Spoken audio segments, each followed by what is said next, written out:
Hello, everyone. Welcome, welcome. Thank you all so much for joining me today. Doesn't Otis look handsome? Seriously, doesn't he? He has absolutely no idea just how handsome he is. Now, Meghan Markle may have a much bigger issue on her hands than a few bad headlines because it seems like America has finally turned against her.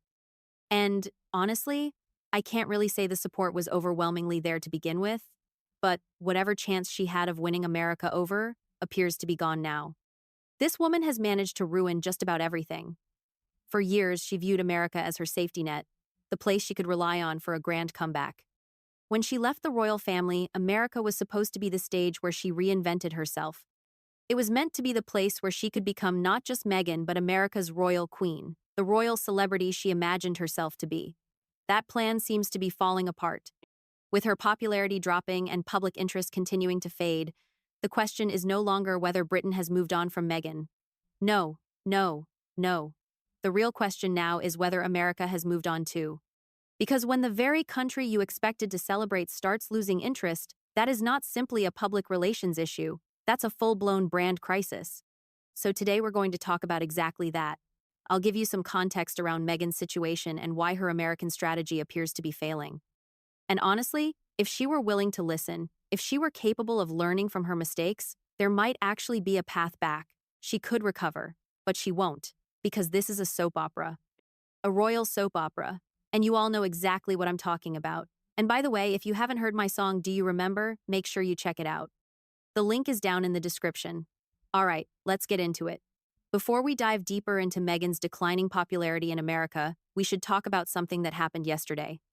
The royal family came together for what may end up being one of the most quietly significant royal weddings of the year. Yes, Peter Phillips, the eldest grandson of the late Queen Elizabeth II and son of Princess Anne, married Harriet Spurling in a beautiful countryside ceremony in Gloucestershire. I'm probably saying that wrong, but you know where I mean.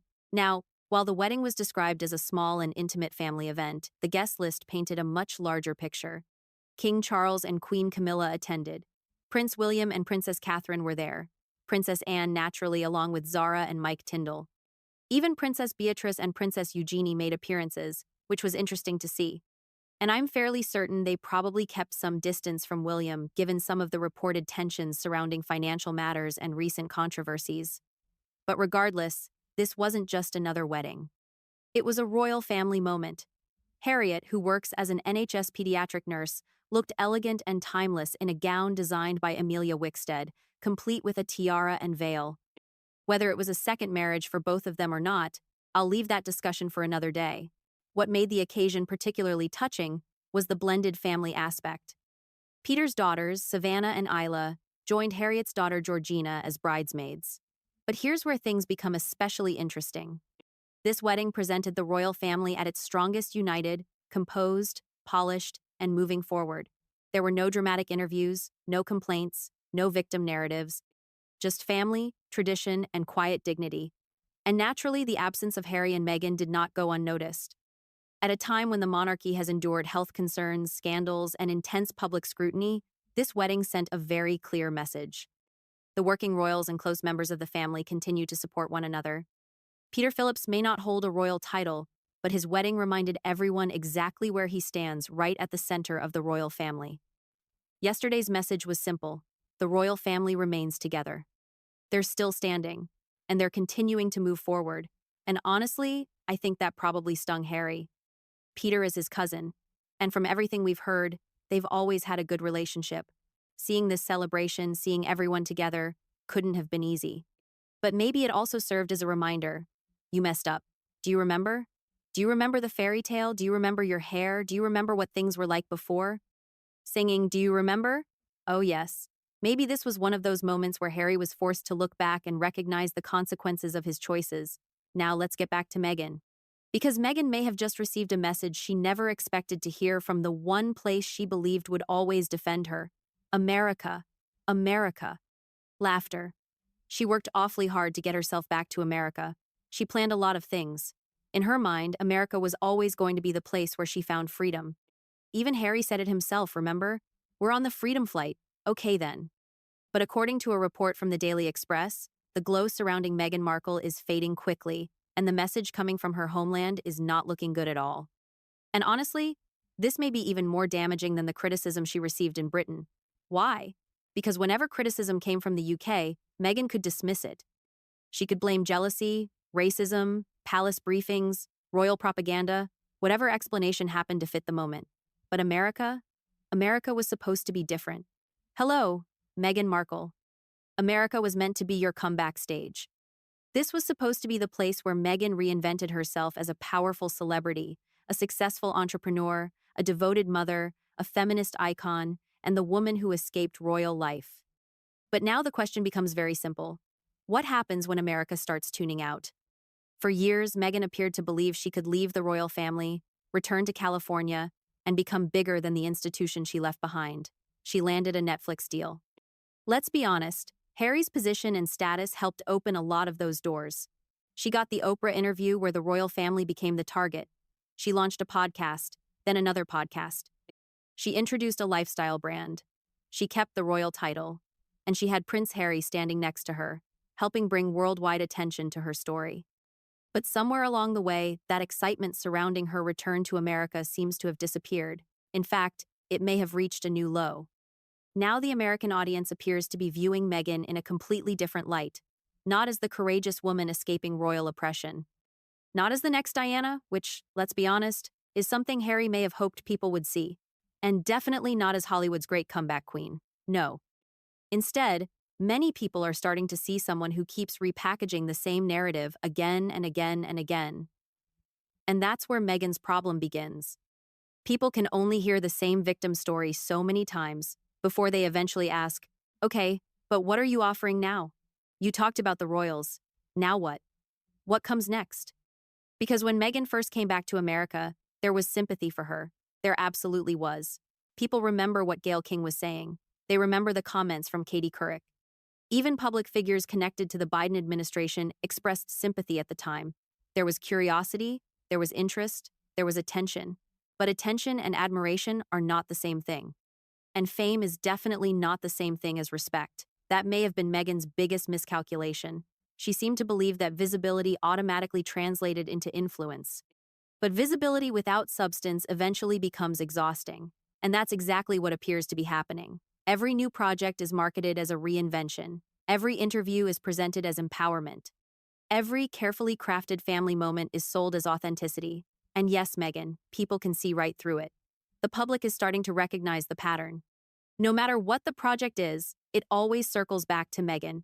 It always becomes her story, her brand, her struggles, her truth, her healing, her image. And after a while, people stop applauding. They start rolling their eyes. They start giving that side eye like, seriously? We're doing this again? Laughter. Even her podcast, Confessions of a Female Founder, was marketed around entrepreneurship and women building businesses. But one criticism keeps coming up. Meghan isn't exactly the struggling entrepreneur building something from nothing. Apple lists the show at around 4 stars with roughly 3,000 ratings, which suggests she still has supporters. Fair enough. But it also reflects a very mixed reaction from the public. And that's the contradiction people keep noticing.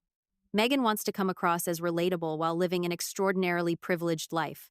She wants privacy while sharing carefully selected personal moments that many people feel are highly staged. She wants the royal title while rejecting the royal institution. Make that make sense. She wants sympathy from everyday people while operating almost exclusively within elite celebrity circles. That's the balancing act she's trying to pull off. She wants to be viewed as relatable to ordinary people while maintaining the image of a high-profile celebrity. Eventually, America notices those contradictions. And honestly, I think even some of her Sussex supporters are beginning to notice them too. Because America loves a comeback story. It always has.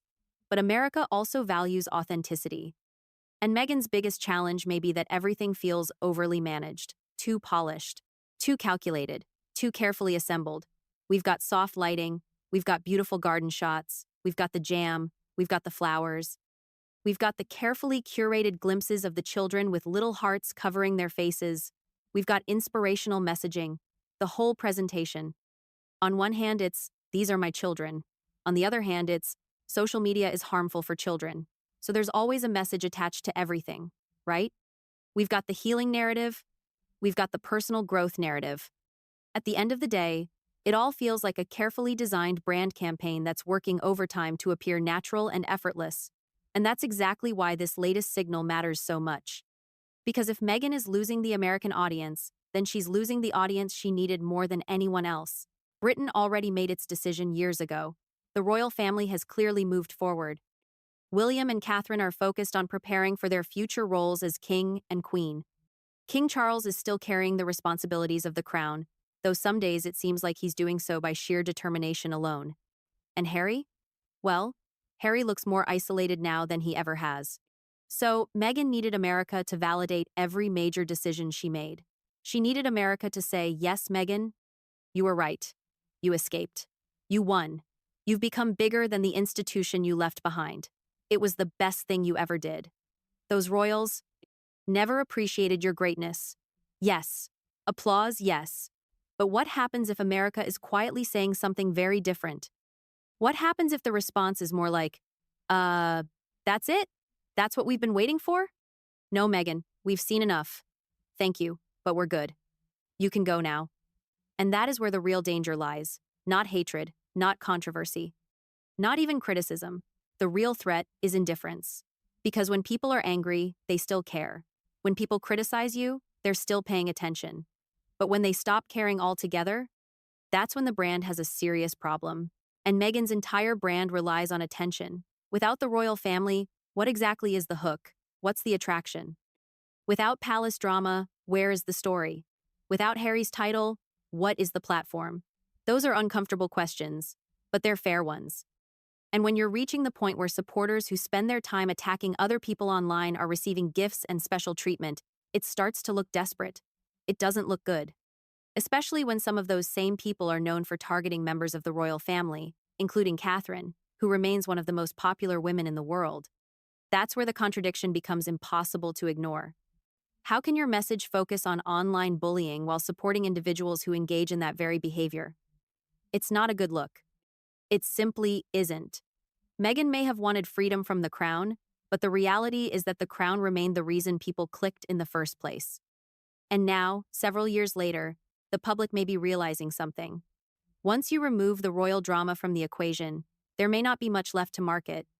And honestly, I think that's why we're seeing these discussions about independence from Harry, because now the royal connection itself is being treated as the next obstacle, the next chapter, the next reinvention, the next storyline.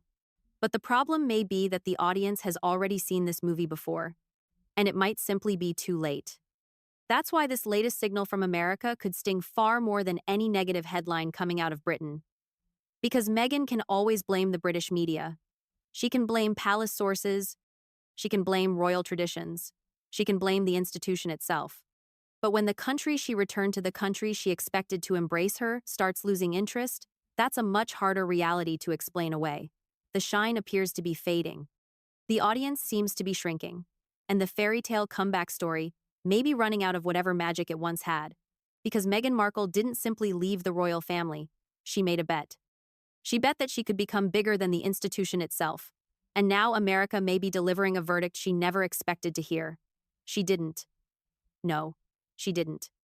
And with that, people, until next time, I'll see you in the next video.